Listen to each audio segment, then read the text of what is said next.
Dear viewers, good afternoon and welcome to Fit and Fast Part 2. Well, for this show, we'll have a lot coming up.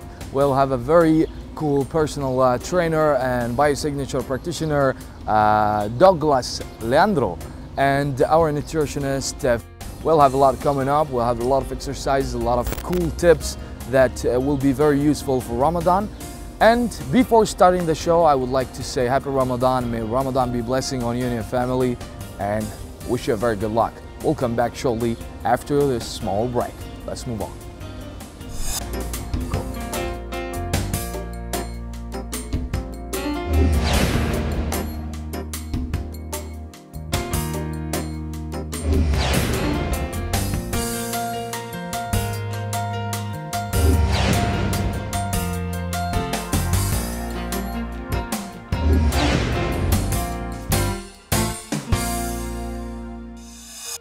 Ladies and gentlemen, welcome back. We're back with our coach and biosignature practitioner, Mr. Douglas Leandro. How are you doing? I'm fine, thank you. He's a coach at Al Corniche Club, and it will be very, very helpful and will give us a lot of tips. Yes. First, I would like to welcome you to the show and tell me all about you. Right. First of all, Ramadan Kareem to everyone. I wish you enjoy this month that you're going towards this hard month toward religion stuff. I respect a lot, and I'm here really to help you out to how to go through this and get fit and fast and furious, right? We're gonna do it. All right, fat and furious. Okay. At first, how did you start? And actually, what do you do? What is your training or sport? All right. Tell me all about it. Mainly, I'm a personal trainer. I have my bachelor in sports science, my master degree in physiology for athletes of high performance, and then I went towards some endocrinology stuff such as a biosignature practitioner. Me and we have a few around of Kuwait. So more or less my style of training is strengthening conditioning, try to bring people as fast as they can, as fit as possible. And also, and the main reason out of it, become healthier towards exercising, correct nutrition, right supplementation, and change of lifestyle. All right.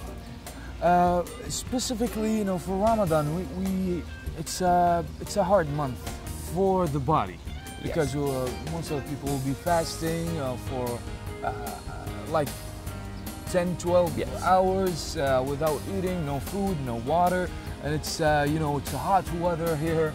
So it's kind of difficult, to exercise, and the body will get tired, especially if people who are not really been doing sport for a very long time. Right. I agree with you. Ramadan is a very tough time. It's going to be a long fasting, so you're going to put your body in a survival situation. So your body going to be fighting to try to keep alive. So this month and whole this hour fasting, I believe that's going to be around 15 to 17 hours.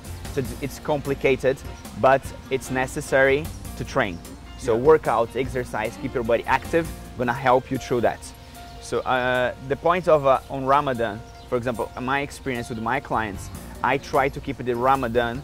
It's where they kind of have like a 29, 30 days of deload time. So where we're not looking to get their best records or to lose fat on that, but more or less a maintenance, where we keep moving towards getting healthier. So I believe that's the best thing of Ramadan. It's a good break during the year if you're already training, and if you're not training like before Ramadan, maybe isn't the best time to start during Ramadan. Okay. So how to start at the first? How do you think to push ourselves to start, especially during this month, especially for the people that they weren't exercising before this holy month? Okay, so for example, let's try to talk about first the times that you're fasting. Like for example, if you would have the best time for you to exercise would be after futur, after you breaking your fast. So I would look like for a easy digestive system food, like something very easy for you to digest, go train, and then you have your big meal. If I would put something after that, the best other time would be actually right after your last meal in the morning. So for example, you have your last meal around 3 o'clock. If you'll be able to train that time, it's still gonna be a good time. but on the time that you wake up and you're going to stay this 12, 15 hours without any kind of food isn't the best time. But again, it's only a recommendation. If you want to exercise at the time, I'm going to give you some tips like to try to recover yourself to become healthier, but the best time to exercise, definitely after futur. Okay, and what kind of exercise do you suggest that we perform? Okay, I'm passionate with weight training. So I believe if you want to become healthier, the weight training is the best way. I'm not talking towards athletes, for example, endurance athletes, like football players. So they run to train, they run to play, it's their life to run. Yeah. So I cannot go for a football player or say for them, you stop to do your cardio training. Yeah. But for example, these are a specific public. If I'm talking for general population, just looking for to become healthier, definitely weight training, resistance training, where you take dumbbells, bars, and move your body in a different exercise is the best thing for you to do. And what about the cardio?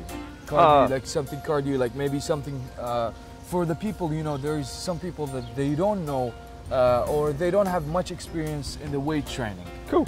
Like they want to start. How could they do it?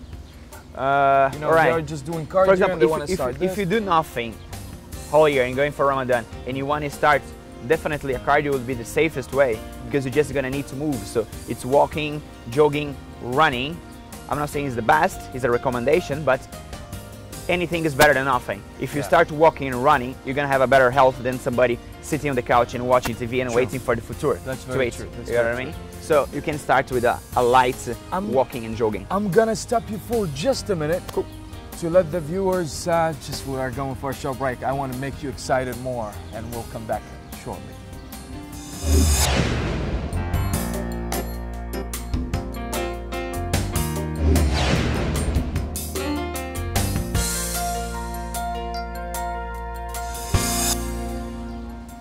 Ladies and gentlemen, welcome back. We're back with the coach. All right, the question that I asked before we go for the break, I asked for the weight exercises. You know, a lot of people, when they hear like, oh, weight exercises, you know, they think like they should lift 100 kilograms or something, or the people who are not doing this kind of exercises, it's kind of weird for them, or kind of a big thing to do. You know? Agree. People get scary. Start. Okay, people get scary when I say that we go for resistance training. A resistance training can be a simple body weight exercise. You can just squat on your place and you're already doing exercise. You're already doing better than only running. Remember that everything that you do with your body, any kind of exercise that you prolong for more than 6 weeks doing the same thing, you're gonna reach a plateau where you're not gonna get any benefits out of it. Why? Because your body already found all the answers to overcome this challenge. Yeah. So you need, it's more or less like to get results, you need to change the question to change the answer. So you trick your body with different movements, like for example, squats, lunges, push-ups, and you don't need to do any weight, you only carrying your own weight and have variation where you put your knee on the floor or you go some few steps, but you get a progression until you be able to start to carry a little bit more, 1 pound, 2 pounds, until you start to increase and challenge more yourself. So you suggest that first we try to exercise with our own weight. Definitely. It will be easier and it's already challenging. It's something enough. Natural. Exactly, no? It's very natural. Like for example, it's only you carrying your own body weights against the gravity. So imagine that for somebody who never did anything, if they start to do, even if they start with 10 squats a day, to the next day they're gonna already get sore, like the pain of soreness. And it's a good pain, it's just a lactic acid responding in your body, and you're already changing your body for a better and fitter body. So a little squat, a little lunge, it's already giving a bigger result. Actually, you mentioned something about the pain and all of this after you're doing sport. This, a lot of people, they don't get it. They're like, this is the most annoying thing when you start going to the gym. This is the most annoying thing. Your whole thing is just thinking about, I don't want to have pain next anymore. day. Yeah. But some people, as you just mentioned, a very cool point. You said this is a good thing. That means you're doing a good job. Definitely, like, so we should take it in a positive way. You need to understand what's pain, what's soreness. Like for example, a pain of an injury, like for example, when you bump yourself and you get a bruise and it hurts, is different when you're exercising. So when you're exercising, you're breaking fibers, you're breaking muscle tissue. So to recovery, where you get results, it's what happened. So it's a normal step, physiological step on your body. So the soreness after workout, it's a good thing. It's a good thing. It's a great thing. It might take like 1 week, like while you're exercising, but as soon as you practice more and more, you're gonna have less and less soreness. But when you stop to have soreness, it's time to trick your body again. You know what I mean? That's so true. Okay, so for let's go back for we said at Ramadan, since it's our first episode.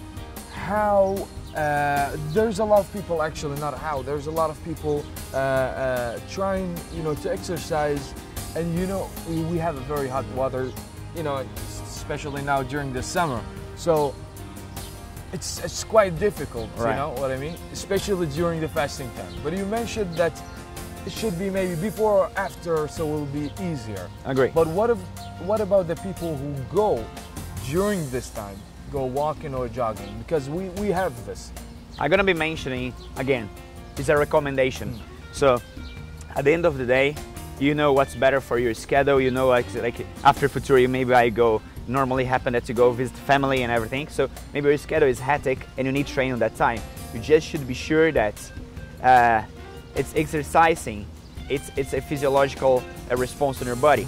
So as soon as you're exercising, you need feed. You need to get feed. You need food. It's the insulin, how it works. So if you don't giving food, you get in a catabolic state where you're burning muscles. So your body already have been fasting for 12 hours. You put them in a stressor factor that's exercising. So now you're loading your body with more stress into it.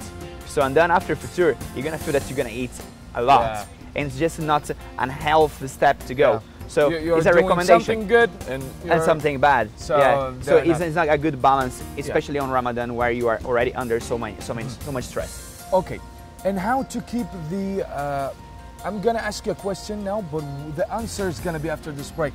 How to keep our momentum and how to keep our motivation to work out, especially at Ramadan. All right. And this answer will be after the small break.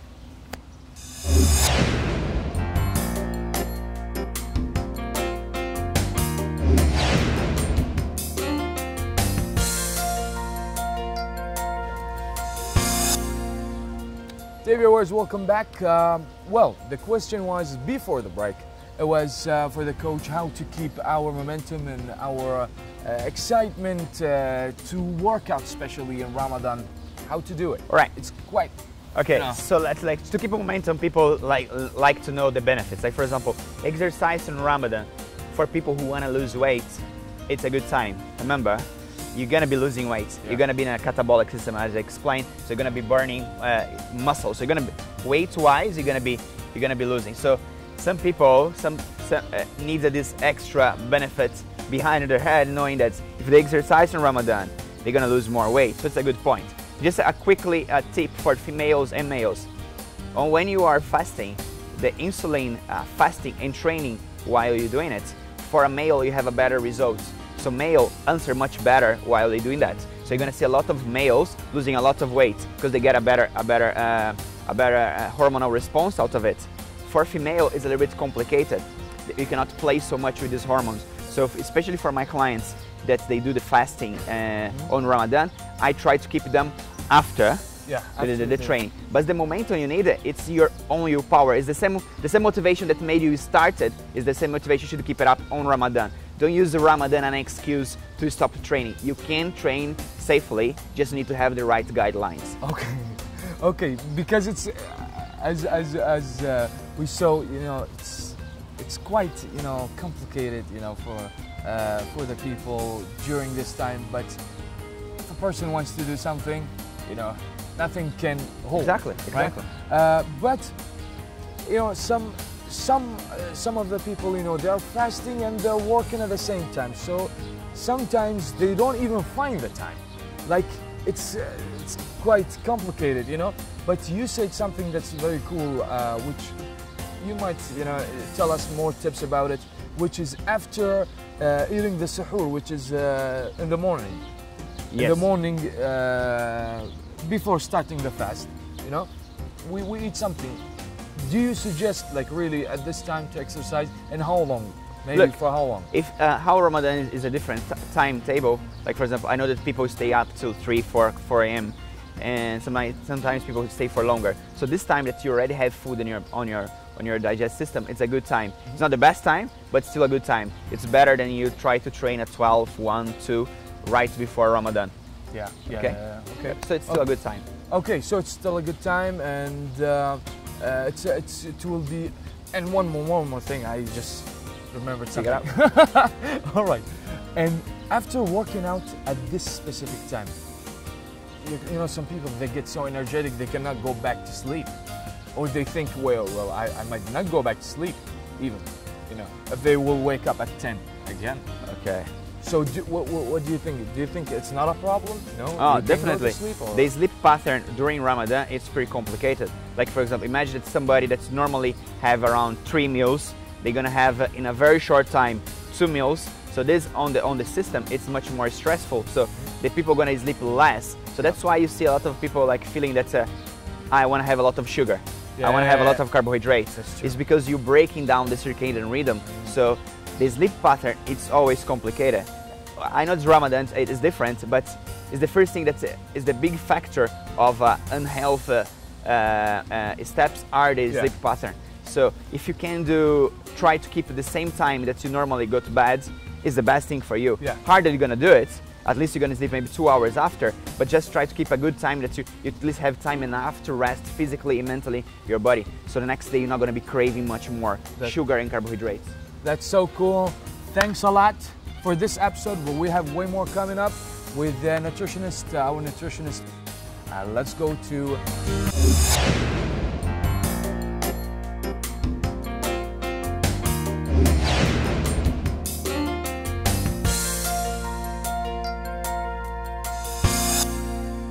Good evening. Today we're going to talk about nutrition and our lifestyle. What I mean of our lifestyle is how to control our food into meals, into good food choices to maintain our healthy mental and body energy. As everybody knows that we need a good vitamins, minerals and water, let's say hydration, in addition to protein, vegetables, carbohydrates, fat that will cover our needs, what we call daily needs, to give us the good shape of, again, mental and body healthy, good shape. And as a dietitian, when I want to sit or to plan a good diet for my clients or even for myself, I need to look at 3 things or 3 main things: age, health, if I get any health problems, in addition to activity. One more thing is a stress factor. What we call stress factor, it's if there's any illness. As everybody knows that the pressure, it comes from a hard work with not regulating our working times, not sleeping very well. And what I mean of choosing a bad food is choosing a fatty, salty, low carb food in addition to high sugar. I mean about the sugar, the white sugar, which cause high calorie food that will store in our body in a form of fat or fatty tissues. So most of us like to go to a healthy and organic food, but the healthy nutrition food is not all about, as I said, healthy or organic food. And you can choose a good source of fat like olive oil, flaxseed oil, avocado, and a little bit of olives. Well, we prefer not to be a salty olives, but at the end of the meal, you're gonna have a good, full, nice nutrition with a great value of a nutrient. So at the end of the day, you're gonna have a great 3 main meals in addition to 2 nice small snacks that's gonna nourish your mind and body energy. And now I'm gonna talk to you about snacks. The best snack ever is gonna be fruit. When you choose your snack from fruit, any fruit you want, dates, apple, melon, pineapple, whatever fruits you like to have, choose it in a small portion. Let's say you can have it like as if you have, you know, a full hand of a fruit. That's what we call it, a portion of a fruit. So again, in your snacks you can have 1 to 2 pieces of fruit. The reason that we have fruit as a snack because Our body needs a lot of vitamins and minerals that will build or be as a pad for our next meal or a previous meal, because vitamins and minerals are the source or the main source that helps our body burn fats. In addition to, hydration means it's not gonna make our body feel thirsty. Fruits between meals is the best choice ever for snacks. And also, don't forget water. Try to have at least a cup of water between meals, in addition to 1 cup of water in each main meal.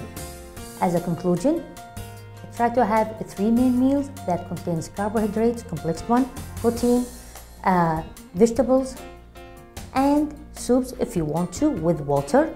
Your snack's supposed to be fruits as the main first choice, with again an additional water.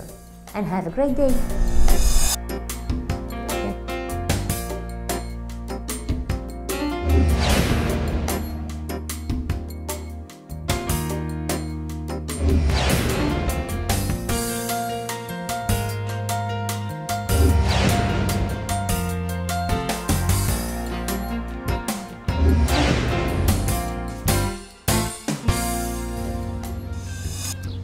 Dear viewers, well, thanks for watching, and we have way more coming up with the next episodes with the coach and the nutritionists. So keep on watching. God bless you, and see you next time. Goodbye.